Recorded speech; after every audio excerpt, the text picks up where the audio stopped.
Beautiful sunlight, palm trees, and coconuts. Here we are in the south of China in Hainan for this year's Boao Forum for Asia. Since 2002, thousands of representatives have gathered on this tropical island for Asia's economic integration and development. And this year, the Global South has turned out to be a key phrase.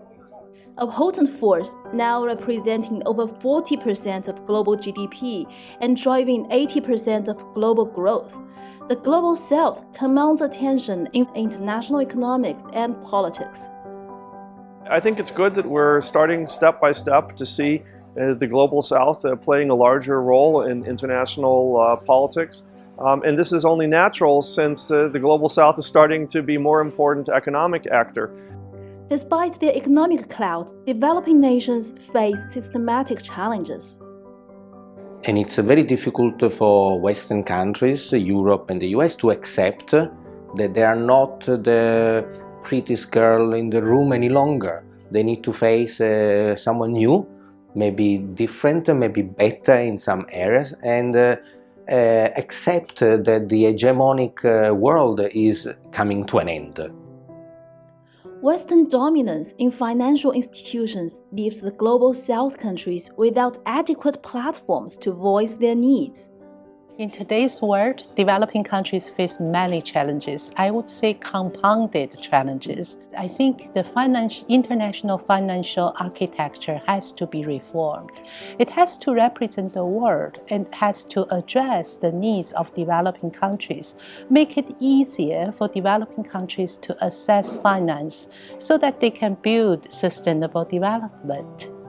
Observers advocate for more inclusive global order, emphasizing the need to empower developing nations.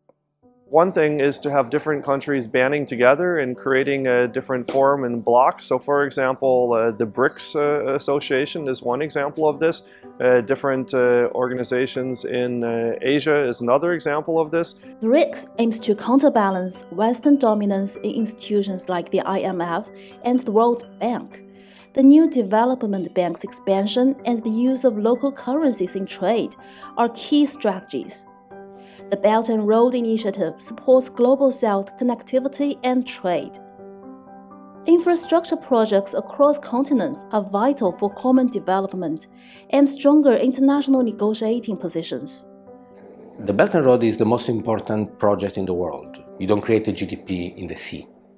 But when you build a motorway, a railway, via land from China, Xinjiang, Kazakhstan, Central Asia, Russia, Europe, you create a GDP along the way. You create a self-developing model where you invest in infrastructure, and then the fact that there is infrastructure increases the economic of that region, almost to the point that the growth in economy can pay for the cost of the initial infrastructure.